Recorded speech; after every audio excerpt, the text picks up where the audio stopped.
لله رب العالمين والصلاة والسلام على سيدنا محمد وعلى آله وأصحابه أجمعين أما بعد أعوذ بالله من الشيطان الرجيم بسم الله الرحمن الرحيم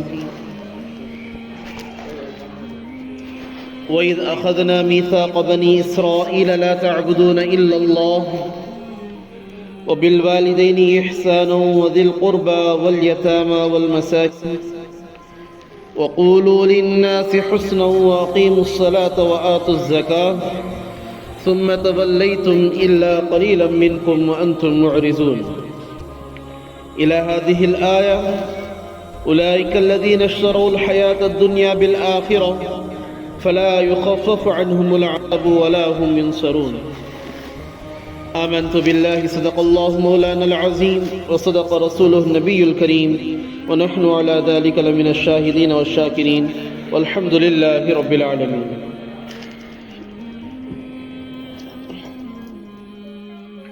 محترم بزرگوں عزیز دوستوں، اللہ کے لاڈلے اور پیارے بندوں، گزشتہ ہفتہ ہم نے جو تفسیر سنی تھی اس کا خلاصہ یہ ہے کہ بنی اسرائیل میں کچھ جاہل لوگ تھے جنہیں کتاب کا یعنی توریت کا علم نہیں تھا، اور وہ لوگ جب توریت کے بارے میں معلوم کرنا چاہتے تو جو بنی اسرائیل کے علماء تھے، کتاب دان تھے، وہ حضرات اپنے فائدے کے مطابق یا کوئی مالدار ہوتا تو اسے رشوت لیتے ہوئے اس کے فائدے کے مطابق، یا کوئی ناحق ظالم ہوتا اس کے ساتھ عقیدت کی بنا پر، رشتہ داری کی بنا پر، یا اپنے کسی دنیاوی حقیر سے مفاد یا پیسوں کے لیے توریت کی آیات کو بدل کر یہ کہتے کہ یہی توریت ہے، یہی دین کا تقاضا ہے، اللہ نے یہی نازل فرمایا.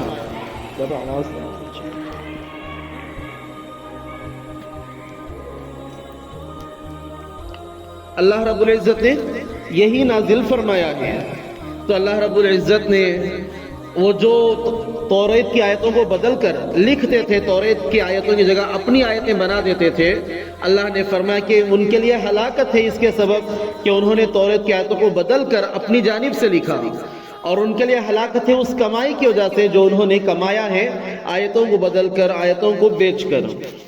پھر آگے اللہ تعالیٰ نے فرمایا کہ بنی اسرائیل یہ غفلت میں پڑے ہوئے تھے، خوش فہمی میں تھے کہ وہ اللہ کے بڑے خاص ہیں، نیک بندے ہیں، انہیں جہنم کی آگ چھو نہیں سکتی.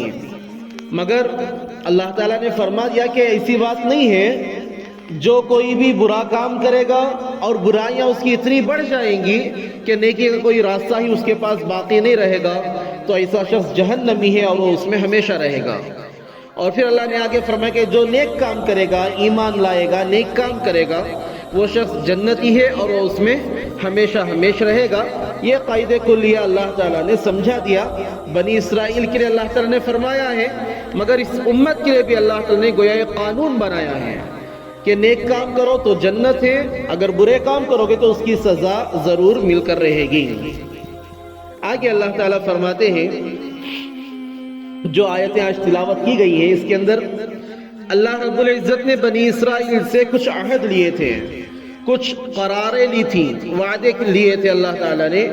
ان میں سے پہلا وعدہ یہ تھا کہ وہ اللہ کے سوا دوسروں کی عبادت نہیں کریں گے، والدین کے ساتھ حسن سلوک کریں گے، یتیموں، رشتہ داروں اور مسکینوں کا خیال رکھیں گے، ان کے ساتھ بھی حسن سلوک، ان کی ضرورتوں کو پورا کریں گے. اور یہ کہ وہ لوگوں کے ساتھ اچھی بات کریں، بھلائی کی بات کریں، خیر کی بات کریں، اور نماز کو قائم کریں، زکوٰۃ ادا کریں. مگر ان حضرات نے، بنی اسرائیل نے، جیسے عام عادت تھی، اپنے وعدے کے خلاف کام کیا. کچھ لوگ اس وعدے پر عمل کرتے، باقی وعدے کے خلاف ہی رہے. پھر اللہ تعالیٰ نے اور آگے عہد لیا ان سے کہ آپس میں خون ریزی نہیں کریں گے، آپس میں ایک دوسرے کا خون نہیں بہائیں، اور آپس میں کچھ لوگوں کو، ایک دوسرے کو جلا وطن نہیں کریں گے، اپنے وطن سے باہر نہیں کریں گے. اور پھر ان کی حالت وہی رہی کہ اس کے بعد پھر انہوں نے وہی کام کیے، وعدے کے خلاف ہی وہ کر گزرے. آگے اللہ تعالیٰ اس کے بارے میں فرماتے ہیں کہ ان کے اور کیا کیا حالات تھے. اللہ تعالیٰ نے اور ایک بات یہ فرمائی تھی کہ اپنے شہر سے نہیں نکالیں گے. ان کی عادت یہ ہو گئی تھی کہ قبیلے آپس میں لڑتے تو لڑنے کے بعد اپنے قبیلے کے لوگوں کو یہ اپنے شہر سے نکال دیتے یا بھگا دیتے, کوئی اور کام پیش آ جاتا, جلا وطن کر دیتے, دوسرے قوم انہیں قیدی بنا لیتے تو یہ پیسے دے کر ان کو چھڑاتے تھے, کیونکہ اللہ نے یہ بھی وعدہ لیا تھا کہ قیدیوں کو چھڑائیں گے, اپنے قوم کے اپنے لوگوں کو کسی کو قید رہنے نہیں دیں گے, تو یہ قیدیوں کو تو چھڑاتے تھے, یہ ایک حکم پر عمل تھا. مگر اللہ تعالیٰ کے جو دوسرے احکامات تھے کہ اپنے لوگوں کو گاؤں سے باہر مت نکالو, اپنے گھروں سے مت نکالو, یہ وہ کرتے تھے. یہ ایک دوسرے میں جنگ و جدال کرتے تھے. تو اللہ تعالیٰ نے یہ بھی سوال کیا یہاں پر کہ تم تورات میں سے کچھ چیزوں پر ایمان لاتے اور کچھ چیزوں کا انکار کرتے ہو, یہ بھی کوئی کام کرنے کا ہے. پھر آگے اللہ تعالیٰ نے پھر یہ قاعدہ بتلایا کہ جو کوئی ایسا کام کرتے ہیں کہ کچھ مانتے ہیں اور کچھ نہیں مانتے, ان کے لیے بھی دنیا میں ذلت اور رسوائی ہے اور آخرت میں دردناک عذاب ملنے والا ہے. یہ مختصر خلاصہ ہے, اب آیتوں سے اس کی تطبیق کرتے ہیں.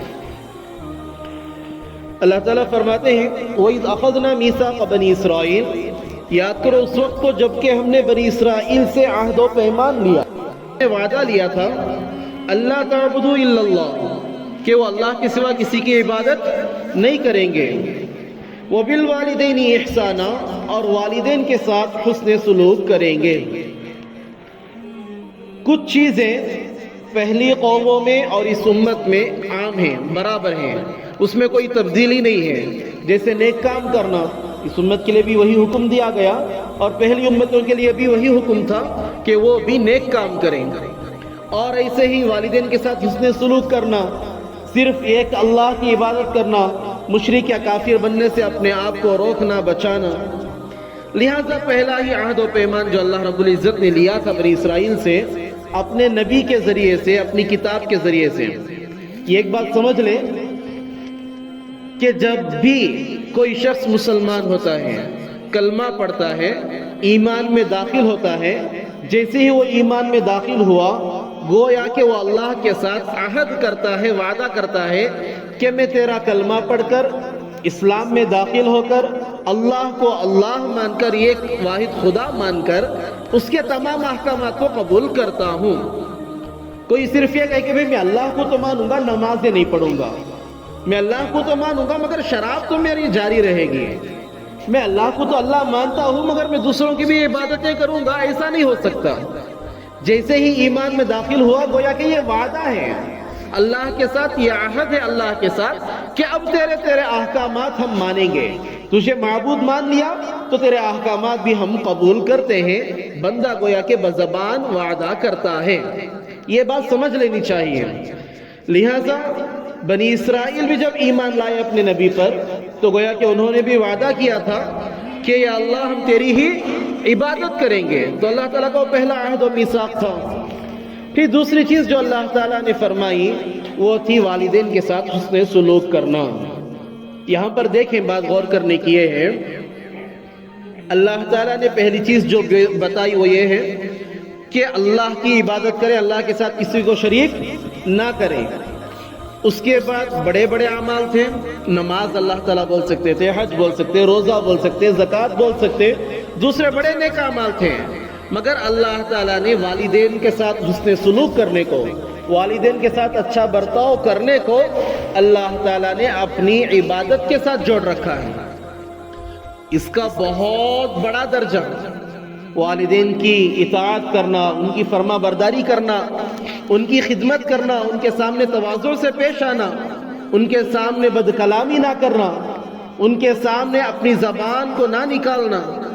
یہاں تک کہ قرآن مجید میں آگے آئے گا کہ ان کے سامنے اف تک نہ کہیں, ان کے ادب میں اپنے آپ کو جھکا دیں, بچھا دیں. یہ ایک مومن کے لیے ضروری چیز ہے.